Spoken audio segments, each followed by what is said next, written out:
প্রথম ম্যাচ জয়, তবে এখনো নিশ্চিত হয়নি সিরিজ জয়ের লক্ষ্যে এবার সিলেটে পাকিস্তানের বিপক্ষে মাঠে নামবে বাংলাদেশ দল। আর সেখানে তিনটি শর্ত থাকবে বাংলাদেশের সামনে, যে শর্ত পূরণ করতে না পারলে সিরিজ হাতছাড়া হয়ে যেতে পারে টাইগারদের। কি কি সেই শর্ত, পাকিস্তানের বিপক্ষে বাংলাদেশের চ্যালেঞ্জ থাকবে কোন কোন জায়গায়, তা নিয়ে থাকছে প্রতিবেদন।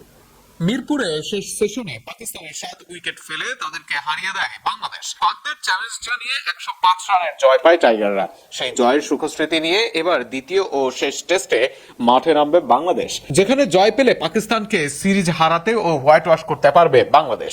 তবে প্রথম ম্যাচ জিতলেও দ্বিতীয় ম্যাচে চ্যালেঞ্জ থাকবে বাংলাদেশের, আর সেখানে তিনটি চ্যালেঞ্জ বড় আকারে ধরা দিবে বাংলাদেশের সামনে।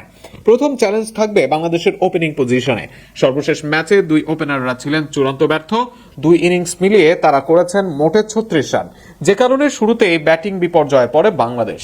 সর্বশেষ ম্যাচে শান্ত ও মমিনুল দুজনেই দুই ইনিংসে বড় রান করেন, তবে প্রতিদিন এই রকম হওয়া প্রায় অসম্ভব। তাই দায়িত্ব নিতে হবে ওপেনারদের, অন্তত একজনকে বড় রান করতে হবে, দীর্ঘক্ষণ থাকতে হবে ক্রিজে, নতুবা পরের টেস্টে ব্যাটিং এ বিপর্যয় আসতে পারে বাংলাদেশের।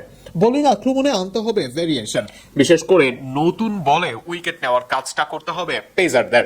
শেষ ম্যাচে জয়টা আরো সহজ হতে পারত যদি পাকিস্তানি ওপেনারদের চাপে ফেলা যেত, তবে শুরুর দিকে কেউই তেমন সুইং বা চাপে ফেলার বল করতে পারছিলেন না। এক্ষেত্রে শরীফুল ইসলামকে সুযোগ দিলে পাওয়া যেতে পারে আলাদা সুবিধা। সেই সুবিধা কাজে লাগাতে না পারলে ভুগতে হতে পারে টিম টাইগার্সকে।